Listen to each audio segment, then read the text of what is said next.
Hello, my name is Barbara and I work at the Gettysburg Library.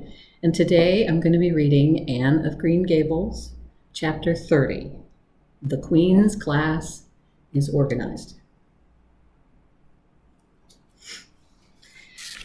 Marilla laid her knitting on her lap and leaned back in her chair.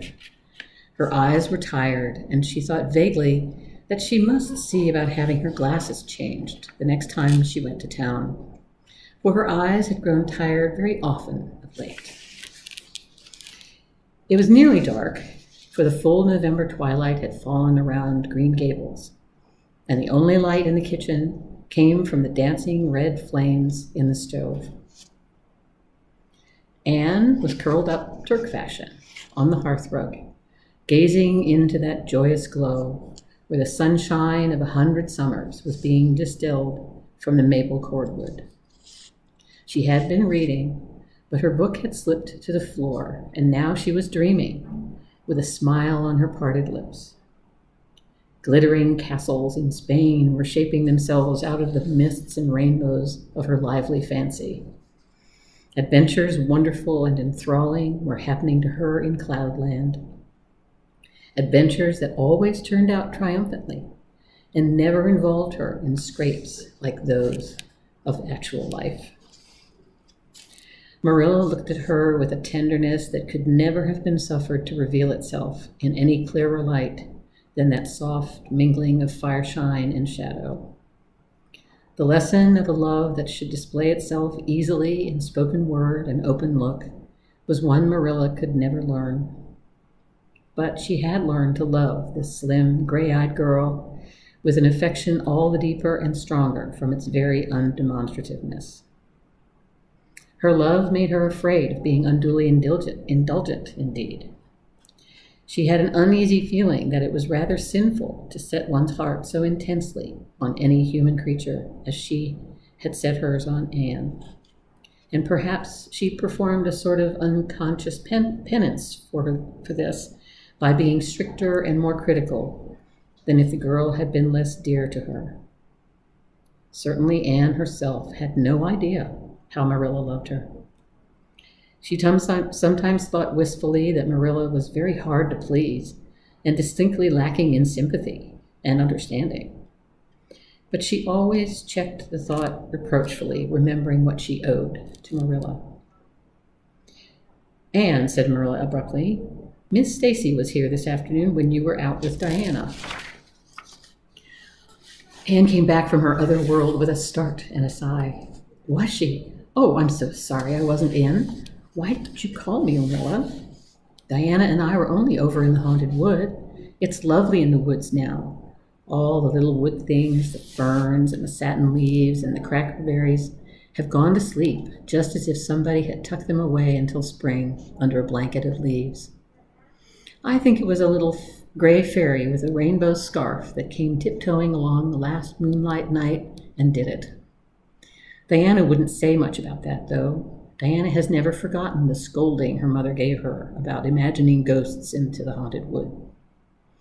It had a very bad effect on Diana's imagination. It blighted it. Mrs. Lynde said Myrtle Bell is a blighted thing. I asked Ruby Gillis why Myrtle was blighted, and Ruby said she guessed it was because her young man had gone back on her. Ruby Gillis thinks of nothing but young men, and the older she gets, the worse she is. Young men are all very well in their place, but it doesn't do to drag them into everything, does it? Diana and I are thinking seriously of promising each other that we will never marry but be nice old maids and live together forever. Diana hasn't quite made up her mind, though, because she thinks perhaps it would be nobler to marry some wild, dashing, wicked young man and reform him. Diana and I talked a great deal about serious subjects now, you know. We feel that we are so much older than we used to be, that it isn't becoming to talk of childish matters. It's such a solemn thing to be almost 14, Marilla. Miss Stacy took all us girls who are in our teens down to the brook last Wednesday and talked to us about it.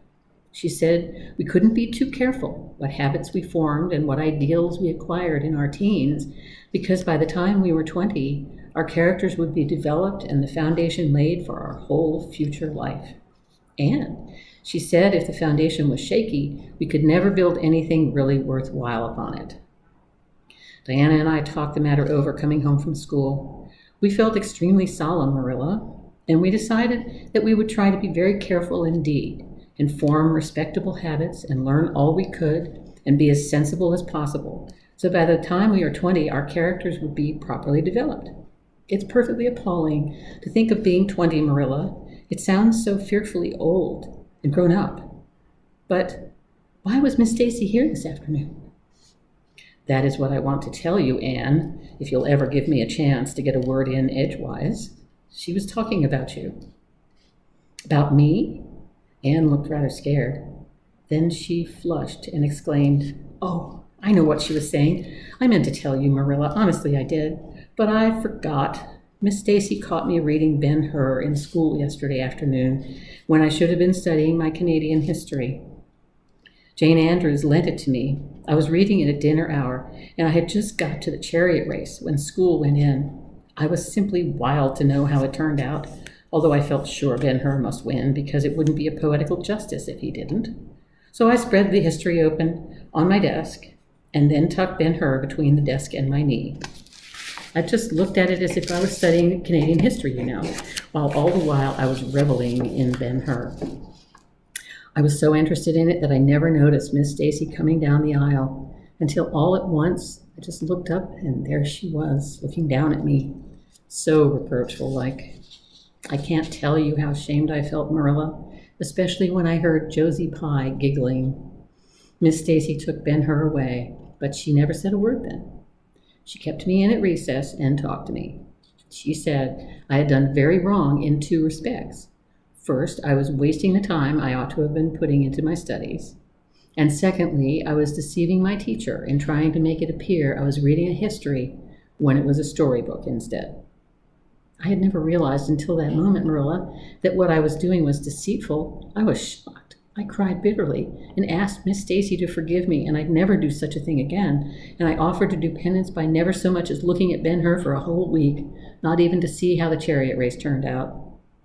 But Miss Stacy said she wouldn't require that, and she forgave me freely. So I think it wasn't very kind of her to come up here to you about it after all. Miss Stacy never mentioned such a thing to me, Anne, and it is only your guilty conscience that's the matter with you. You have no business to be taking storybooks to school. You read too many novels anyhow.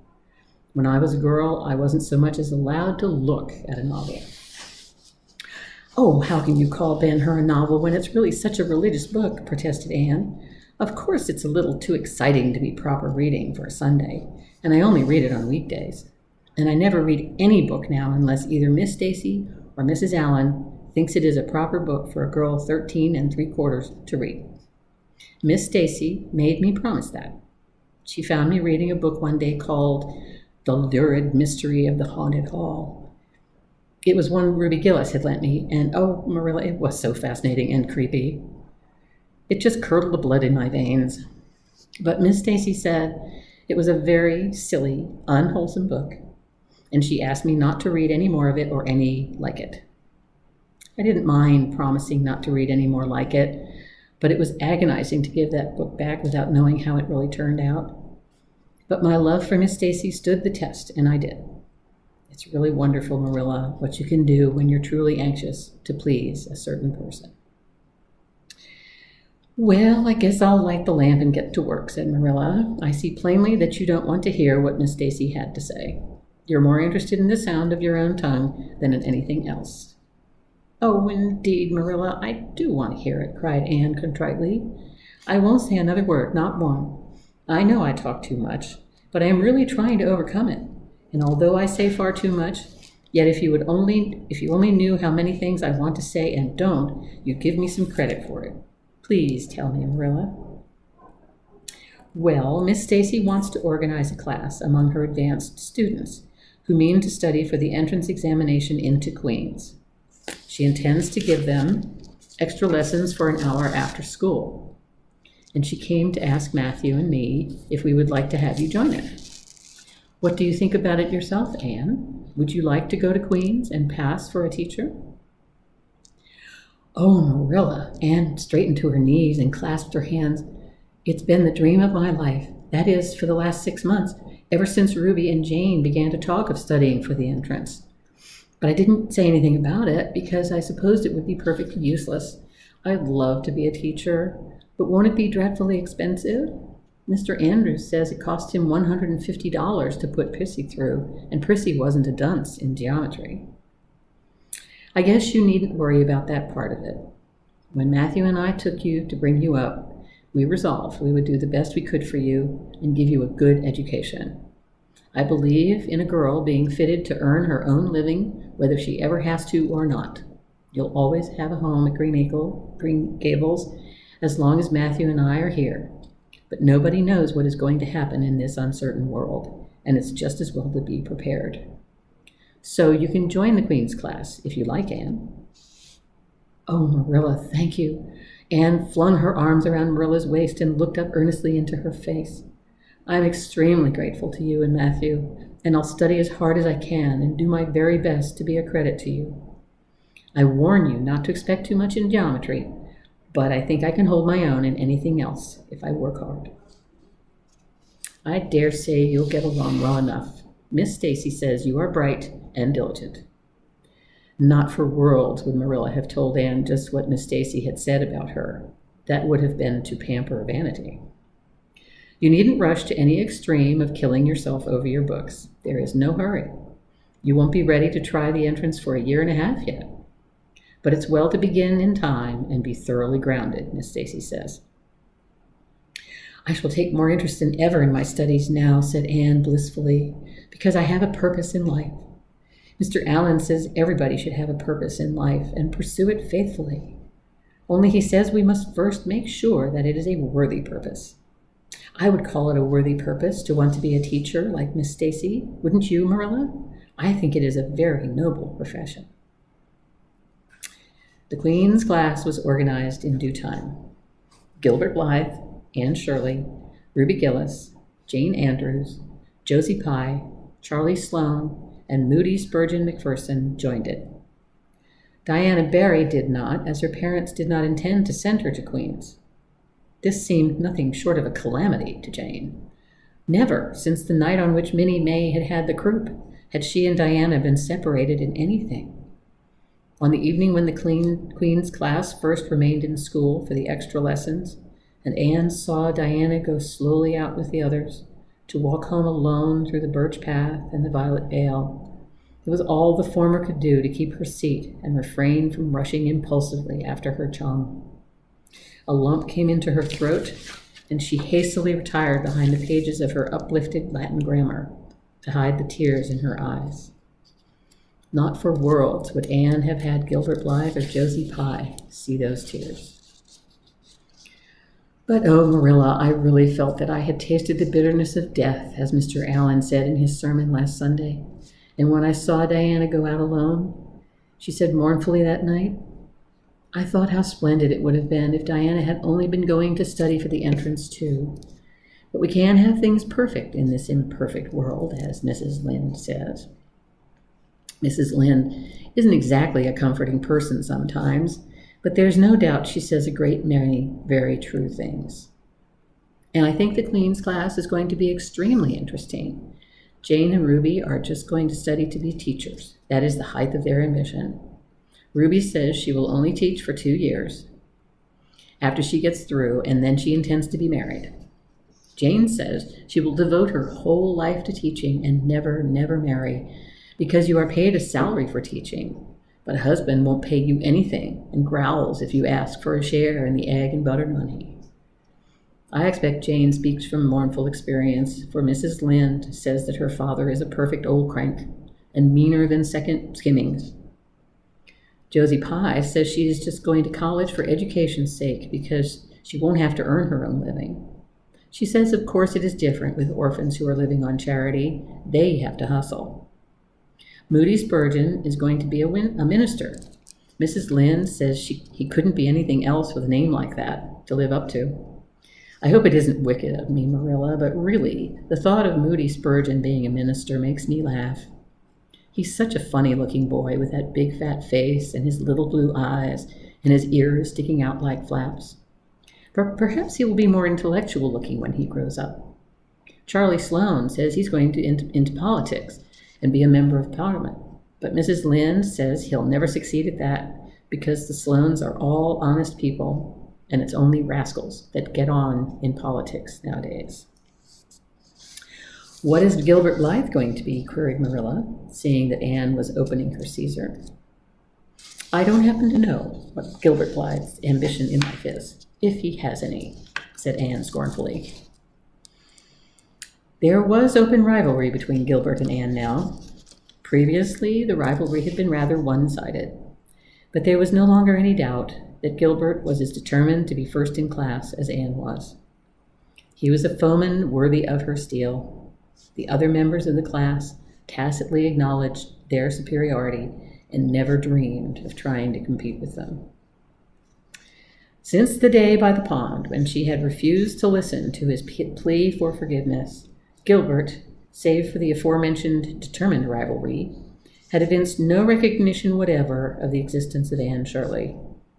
He talked and jested with the other girls, exchanged books and puzzles with them, discussed lessons and plans, sometimes walked home with one or the other of them from prayer meeting or debating club. But Anne Shirley he simply ignored, and Anne found that it is not pleasant to be ignored. It was in vain that she told herself with a toss of her head that she did not care. Deep down in her wayward, feminine little heart, she knew that she did care, and that if she had that chance of the Lake of Shining Waters again, she would answer very differently. All at once, as it seemed, and to her secret dismay, she found that the old resentment she had cherished against him was gone just when she most needed its sustaining power. It was in vain that she recalled every incident and emotion of that memorable occasion and tried to feel the old satisfying anger. That day by the pond had witnessed its last spasmodic flicker. Anne realized that she had forgiven and forgotten without knowing it, but it was too late. And at least neither Gilbert nor anyone else, not even Diana, should ever suspect how sorry she was and how much she wished she hadn't been so proud and horrid. She determined to shroud her feelings in deepest oblivion, and it may be stated here and now that she did it so successfully that Gilbert, who possibly was not quite so indifferent as he seemed, could not console himself with any belief that Anne felt his retaliatory scorn. The only poor comfort he had was that she snubbed Charlie Sloane unmercifully, continually, and undeservedly.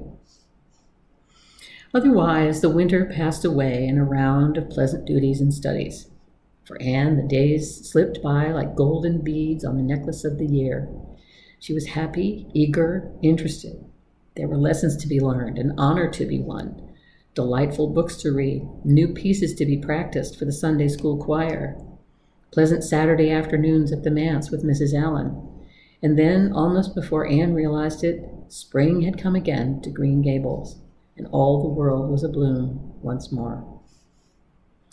Studies palled just a wee bit then. The Queen's class, left behind in school while the others scattered to green lanes and leafy woodcuts and meadow byways, looked wistfully out of the windows and discovered that Latin verbs and French exercises had somehow lost the tang and zest they had possessed in the crisp winter months. Even Anne and Gilbert lagged and grew indifferent. Teacher and taught were alike glad when the term was ended and the glad vacation days stretched rosily before them. But you've done good work this past year, Miss Stacy told them on the last evening, and you deserve a good, jolly vacation. Have the best time you can in the out-of-door world and lay in a good stock of health and vitality and ambition to carry you through next year. It will be the tug of war, you know, the last year before the entrance. Are you going to be back next year, Miss Stacy? Asked Josie Pye. Josie Pye never scrupled to ask questions. In this instance, the rest of the class felt grateful to her. None of them would have dared to ask it of Miss Stacy, but all wanted to, For there had been alarming rumors running at large through the school for some time that Miss Stacy was not coming back the next year, that she had been offered a position in the grade school of her own home district and meant to accept. The Queen's class listened in breathless suspense for her answer. "Yes, I think I will," said Miss Stacy. "I thought of taking another school, but I have decided to come back to Avonlea. To tell the truth, I've grown so interested in my pupils here that I found I couldn't leave them, so I will stay and see you through." "Hurrah," said Moody Spurgeon. Moody Spurgeon had never been so carried away by his feelings before, and he blushed uncomfortably every time he thought about it for a week. "Oh, I'm so glad," said Anne with shining eyes. "Dear Stacy, it would be perfectly dreadful if you didn't come back. I don't believe I could have the heart to go on with my studies at all if another teacher came here." When Anne got home that night, she stacked all her textbooks away in an old trunk in the attic, locked it, and threw the key into the blanket box. "I'm not even going to look at a school book on vacation," she told Marilla. "I've studied as hard all term as I possibly could, and I've pored over that geometry until I know every proposition in the first book off by heart, even when the letters are changed. I just feel tired of everything sensible, and I'm going to let my imagination run riot for the summer." "Oh, you needn't be alarmed, Marilla. I'll only let it run riot within reasonable limits. But I want to have a really good, jolly time this summer, for maybe it's the last summer I'll be a little girl. Mrs. Lynde says that if I keep stretching out next year, as I've done this year, I'll have to put on longer skirts. She says I'm running all to legs and eyes. And when I put on longer skirts, I shall feel that I have to live up to them and be very dignified. It won't even do to believe in fairies then, I'm afraid. So I'm going to believe in them with all my whole heart this summer. I think we're going to have a very gay vacation. Ruby Gillis is going to have a birthday party soon, and there's the Sunday school picnic and the missionary concert next month. And Mr. Barry says that some evening he'll take Diana and me over to the White Sands Hotel and have dinner there. They have dinner there in the evening, you know. Jane Andrews was over once last summer, and she says it was a dazzling sight to see the electric lights and the flowers and all the lady guests in such beautiful dresses. Jane says it was her first glimpse into high life, and she'll never forget it to her dying day. Mrs. Lynde came up the next afternoon to find why Marilla had not been at the aid meeting on Thursday. When Marilla was not at aid meeting, people knew there was something wrong at Green Gables. "Matthew had a bad spell with his heart Thursday," Marilla explained, "and I didn't feel like leaving him. Oh, yes, he's all right again now, but he takes them spells oftener than he used to, and I'm anxious about him. The doctor says he must be careful to avoid excitement."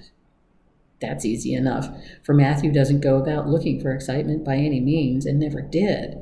But he's not to do any very heavy work either, and you might as well tell Matthew not to brave as not to work. Come and lay off your things, Rachel. You'll stay to tea? "Well, seeing you're so pressing, perhaps I might as well stay," said Mrs. Rachel, who had not the slightest intention of doing anything else. Mrs. Rachel and Marilla sat comfortably in the parlor while Anne got the tea and made hot biscuits that were light and white enough to defy even Mrs. Rachel's criticism. "I must say Anne has turned out a real smart girl," admitted Mrs. Rachel as Marilla accompanied her to the end of the lane at sunset. "She must be a great help to you." "She is," said Marilla, "and she's real steady and reliable now. I used to be afraid she'd never get over her feather-brained ways, but she has, and I wouldn't be afraid to trust her in anything now." "I never would have thought she'd have turned out so well that first day I was here 3 years ago," said Mrs. Rachel. "Lawful heart, shall I ever forget that tantrum of hers? When I went home that night, I says to Thomas, says I, 'Mark my words, Thomas, Marilla Cuthbert'll live to rue the steps she's took.'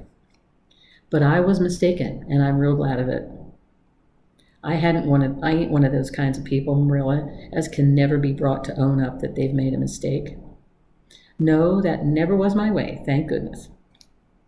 I did make a mistake in judging Anne, but it weren't no wonder. For an odder, unexpecteder witch of a child there never was in this world, that's what. There was no ciphering her out by the rules that worked with other children. It's nothing short of wonderful how she's improved these 3 years, but especially in looks. She's a real pretty girl got to be, though I can't say I'm overly partial to that pale, big-eyed style myself. I like more snap and color, like Diana Barry has, or Ruby Gillis. Ruby Gillis's looks are real showy. But somehow, I don't know how it is, but when Anne and them are together, though she ain't half as handsome, she makes them look kind of common and overdone. Something like them white June lilies she calls narcissus, alongside of the big red peonies. That's what.